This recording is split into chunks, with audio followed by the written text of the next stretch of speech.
O deserto do Saara é o deserto mais quente da Terra. No entanto, isso nem sempre foi assim. Há 6.000 anos, costumava chover frequentemente aqui e o clima era úmido. Na era do Saara Verde, o norte da África era completamente diferente do clima seco atual.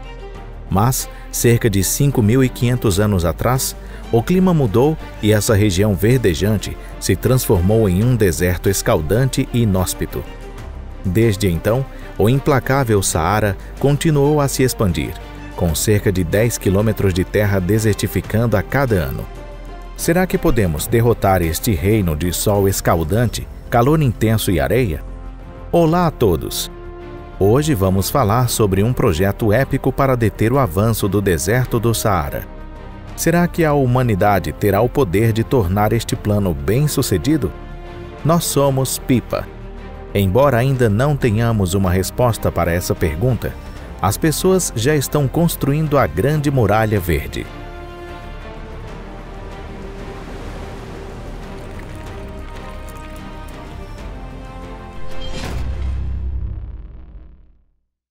A Grande Muralha Verde. A ideia de deter o deserto do Saara surgiu quando o biólogo britânico Richard Barby Baker viajou pelo norte da África na década de 1950. Após percorrer 40.000 quilômetros e atravessar 24 países, ele concluiu que era necessário fazer algo para revitalizar as terras degradadas da região.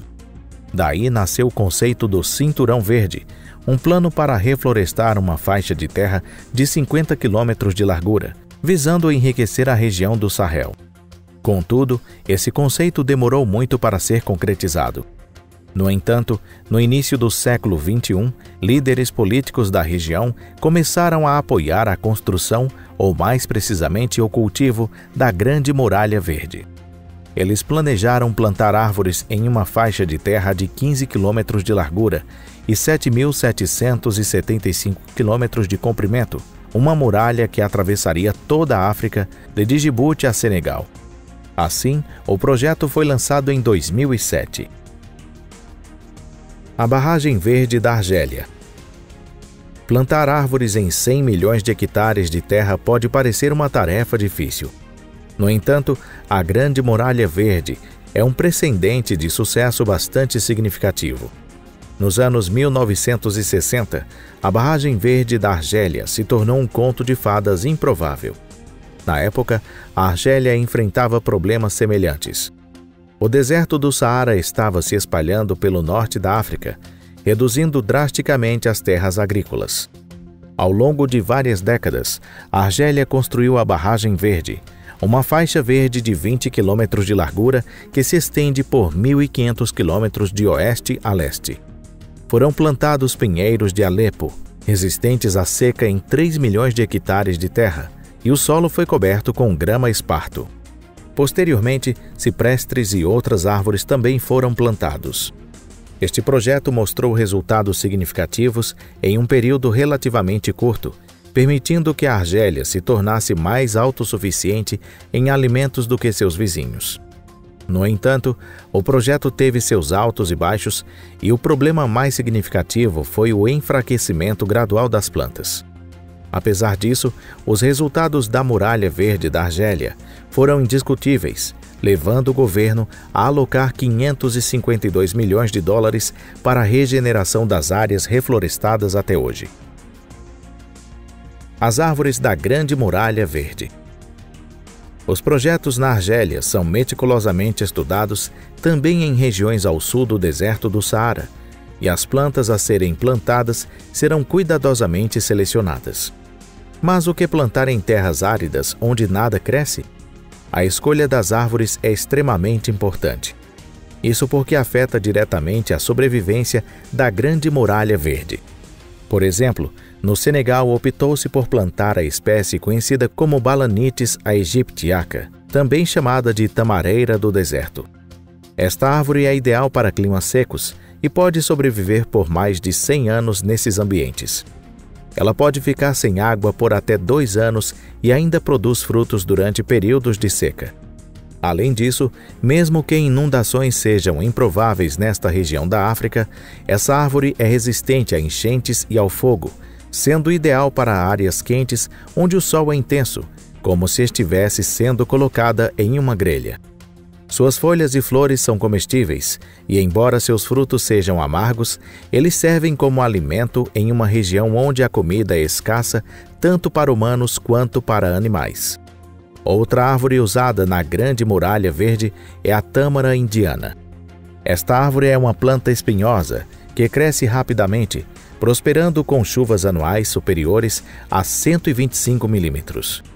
Seus frutos são ricos em vitamina C, mais do que frutas cítricas ou maçãs, sendo considerados um bom alimento pelas comunidades locais. Outra espécie de árvore utilizada na Grande Muralha Verde é a acácia senegal. Esta árvore cresce em terrenos secos e desérticos com muitas pedras e pode sobreviver mesmo com pouca chuva. Naturalmente resistente e benéfica, a acácia senegal secreta uma valiosa matéria-prima chamada goma arábica. Se você já bebeu Coca-Cola Diet, também consumiu goma arábica. Além disso, a goma arábica é também adicionada a doces e produtos lácteos. Portanto, essa árvore foi escolhida não apenas para impedir a expansão do deserto do Saara, mas também como fonte de renda para as comunidades locais. Viveiros. Quando se planta plantas em terras nobres, você não pode simplesmente enterrar sementes no solo. Mesmo que você faça isso, é quase certo que nenhuma semente brotará.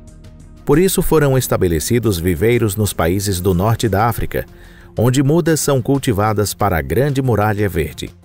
Por exemplo, apenas no Senegal, que é considerado o líder deste projeto, existem 9 viveiros onde foram plantadas mais de 12 milhões de árvores ao longo de 10 anos. Homens que plantam as árvores têm permissão para colher e vender a primeira safra, tornando a Grande Muralha Verde não apenas uma barreira contra o deserto do Saara, mas também um meio de superar a pobreza. Há também plantações dirigidas por mulheres, onde aproximadamente 1.500 pessoas trabalham. Essas plantações são estabelecidas em terras recuperadas, ajudando a manter a biodiversidade do ecossistema. As mulheres podem colher frutas para uso próprio ou para venda, o que se torna uma boa fonte de renda. Em geral, este projeto desempenha um papel crucial no desenvolvimento econômico do continente mais pobre da Terra. Com mudanças positivas como a criação de novas terras agrícolas pela Grande Muralha Verde, está prevista a criação de empregos para 10 milhões de pessoas até 2030. Não são apenas árvores. Ao olhar o mapa do oeste da África e observar a fronteira entre Mauritânia e Senegal, você notará que a paisagem muda significativamente nessa região. Na verdade, a fronteira é formada pelo rio Senegal e, nas suas proximidades, há água suficiente para a agricultura. Ao norte da fronteira, é tudo deserto e a chuva é extremamente rara. É compreensível que o antigo percurso do Rally Paris-Dakar passasse por aqui. Isso porque, durante a corrida, os motoristas ficavam frequentemente presos em areias instáveis ou perdiam o caminho entre as dunas, o que não era incomum. No entanto, o que é bom para um show de corridas como esse é ruim para as plantas. A primeira parte da Muralha Verde segue ao longo do rio Senegal.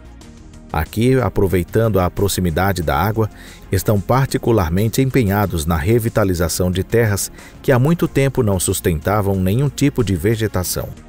O solo, tão duro quanto pedra, precisa ser quebrado para criar condições adequadas para o plantio de plantas. 2 anos depois, começam a crescer gramas e arbustos na área desértica que anteriormente parecia completamente inóspita. O solo é coberto por um mosaico verde, resultado dos esforços humanos, principalmente trabalho manual. E como fruto desse trabalho, as colheitas são bem-sucedidas. Pode parecer incrível, mas planícies áridas já se transformaram em campos de tomate. Em algumas áreas, em vez de cultivar a terra em faixas, estão criando canteiros em forma de meia-lua com um diâmetro de 4 metros. Para preparar esses canteiros em forma de meia-lua, um trabalhador precisa trabalhar o dia inteiro. No entanto, há uma razão inevitável para trabalhar assim. É porque, se não revitalizarmos esta terra, seremos forçados a migrar. Mas para revitalizar esta terra, é preciso trabalhar. Em uma única parcela, aproximadamente 7.500 desses canteiros, em forma de meia-lua, podem ser criados, o que significa que 150 moradores da vila estarão envolvidos em trabalho árduo por 60 dias. Ao cultivar esta terra, ela é moldada para que, quando chover, a água não apenas se infiltre uniformemente no solo e evapore, mas flua para as depressões onde milho e sorgo estão plantados. Entre as plantações foram cavadas trincheiras, contendo biomassa que promovem a recuperação natural do solo, e árvores também foram plantadas. Assim, a muralha verde é composta por fileiras de árvores, mas entre essas árvores são cultivadas plantas benéficas para os seres humanos. Este é um layout bem pensado, e graças a este design é possível aproveitar de maneira inteligente a água dos rios e águas subterrâneas, maximizando os benefícios da água da chuva. Pessoas que criticam este projeto afirmam que áreas verdes como essa não alteram o clima nem aumentam a quantidade de chuva. No entanto, eles também admitem algo: que a terra se tornou mais verde e frutífera. As plantas estão conservando valiosos recursos hídricos, reduzindo o desperdício de água. Atualmente, já foram recuperados 16 milhões de hectares de terra, e até 2030 há planos de verdejar mais 84 milhões de hectares, com um investimento de 8 bilhões de dólares. Esperamos que os 22 países africanos envolvidos possam realizar este plano. O que vocês acham? Por favor, compartilhem suas opiniões na seção de comentários. Se você gostou do nosso vídeo e se identifica com o plano de deter a desertificação, por favor, clique em curtir e compartilhe este vídeo nas redes sociais. Até logo!